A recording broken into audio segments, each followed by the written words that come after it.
So I was very fortunate to write books, to be able to write books on Judith Polgar, Karpov's endgames, and 3 on Kasparov's chess.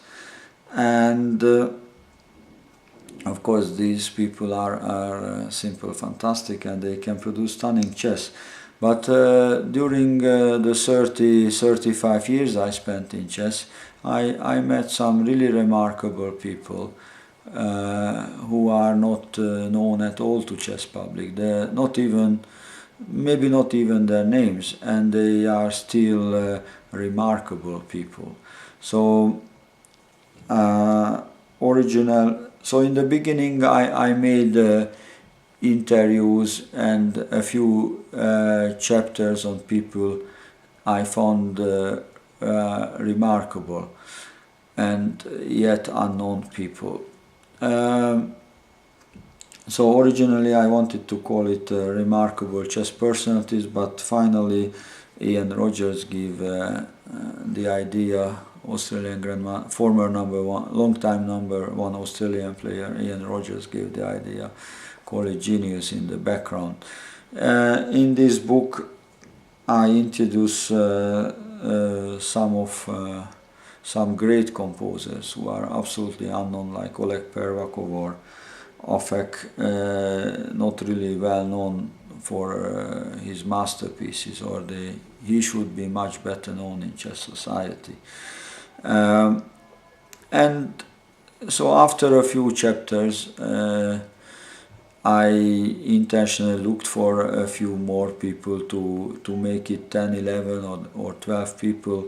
Some were left out, like Nona Gabrindashvili. I made an interesting interview, but decided not to select into this book. After all, she is not as known as she should be, but she is much better known than the peoples. I also managed to interview Alexander Shakharov, who was Kasparov's junior trainer and long-time helper, 30 years. I probably can't judge perfectly, but in my opinion his effect on Kasparov's career was much greater than Botvinnik's, who is well known. But he worked with him for over 30 years and even helps to write his excellent chess books. And what was so special about him? Also managed to interview Atanasov, who was Topalov junior trainer for years. Of course, these people should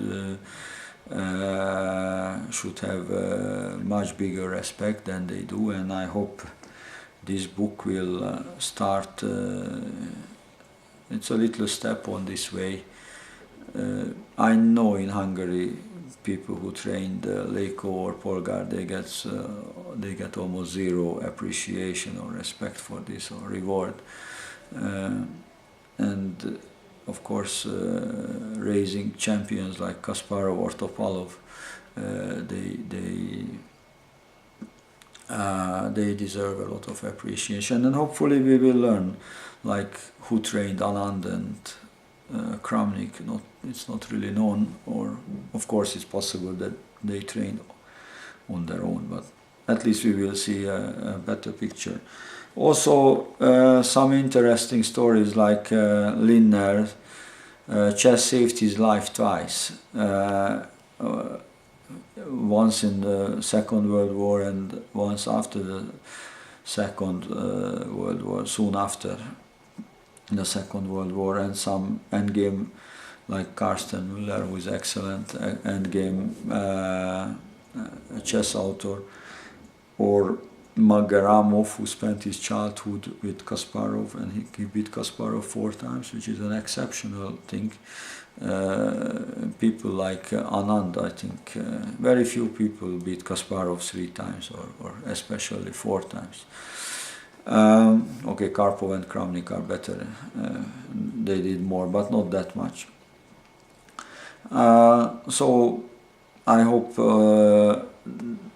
these. Also, I managed to pay my homage to my former trainer Humphrey. I wanted to select some correspondence players, but I couldn't really get touch with any of the correspondent world champions. And of course these people produced Magic Chess, some really fantastic games and fantastic compose. And I very much hope that I can make another book like this type. For instance, virtually nobody knows who trained Karpov in his junior years to become one of the best champions and one of the best player with one of the best technical times. And Karpov had the technical skill already very early, so great credit to Mr. Gratvor. So, and I have, like Perini, I hope I will be able to make another book of this type or a similar type.